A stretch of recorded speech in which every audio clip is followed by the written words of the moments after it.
And on Sunday, Remembrance Day, much of the nation will pause to remember our war dead, including, of course, those who died in World War I.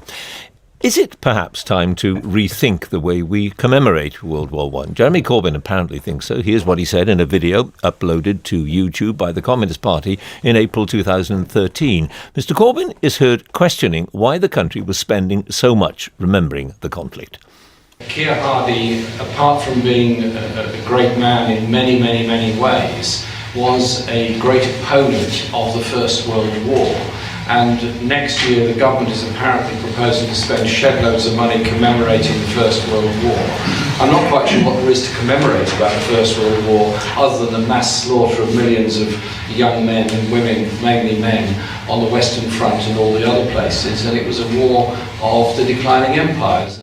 Well, does he have a point? I'm joined by Lindsey of Stop the War Coalition and by General Dannatt, Lord Dannatt, as he is now. He's Constable of the Tower of London, former Chief of the General Staff, member of the government's World War I Advisory Board. And I suspect, Lord Dannatt, that you disagree completely with what Mr. Corbyn said then. Well, it's no great surprise, John. You're absolutely right. I do disagree. I think that clip you just played was one of the things that Jeremy Corbyn probably enjoyed saying in a private audience in the past, but now rather regrets. The key point is, of course, we should commemorate in a reflective way an event like the Great War, because we've got to absolutely ensure that nothing like that could ever happen again. And if Jeremy Corbyn is purporting to be, well, he is, a party political leader and one day would like to be the Prime Minister, he's exactly the sort of person that should understand that we must never, ever get ourselves into such a muddle that it results in hundreds of thousands, millions of young people losing their lives in a very bloody conflict. That's pretty obvious. Is there a danger that commemoration can turn into glorifying? No, I don't think so. I mean, well, anything is possible, but I think commemoration done properly, and I think you only have to watch what happens at the Cenotaph on Remembrance Sunday every year to see it's done in a very respectful, reflective, appropriate fashion. And in your introduction, you said I was Constable of the Tower of London, quite right.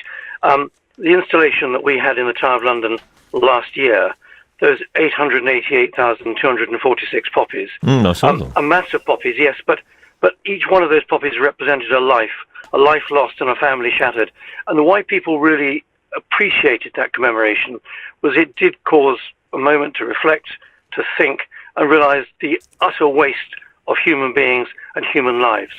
I think that was an appropriate commemoration. Lindsey German, what do you think of what Mr. Corbyn said 2 years ago? I think that what Jeremy was saying there was that the situation that we're in is we're more than 100 years since the First World War.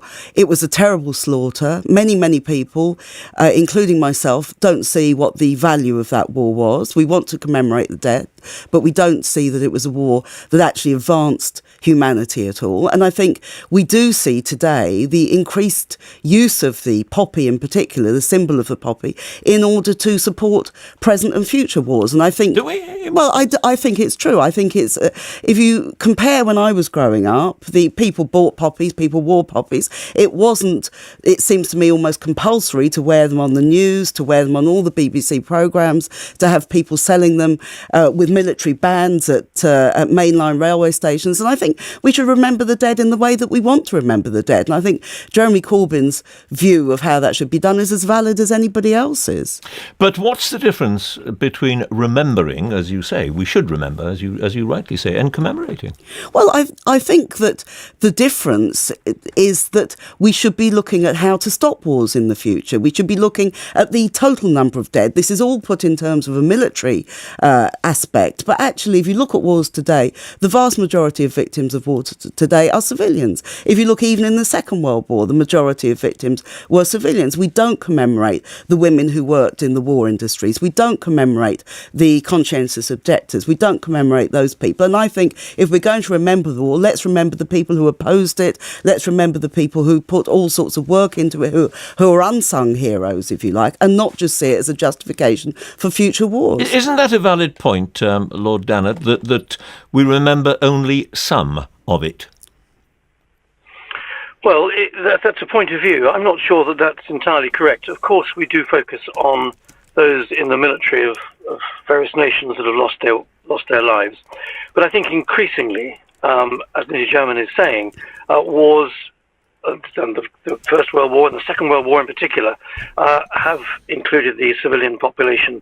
And I think it's the whole horror of war, whether you're civilian or whether you're military, that it makes it absolutely right that we remember, we commemorate, and we learn lessons just to make sure that these things don't happen again. I think that's the really critical point. And I don't take this glorification stuff at all. Well, I think there is a glorification of war, and I think that if it is centred on the military, to a certain extent, it's bound to be like that. And I think we have to see opposition to war in a very, very different way. But you say centred on the military. What we're doing is remembering those men who gave their lives and women. But John, if you actually look at, for example, the rock concert over the poppies last year was sponsored by Lockheed Martin, which is a military company. If you look at the vast majority of people who support these appeals, it is connected with the military, it's connected with arms companies, with these sorts of things, and it seems to me there's a very different narrative, and I find it quite amazing that Jeremy Corbyn is pilloried all the time for saying these things when actually we should be celebrating people who want peace. Not you personally, but it's clear that he is on many media outlets. Well, thanks both anyway for joining in the debate, Lindsey German and Lord Dannatt. Thank you both.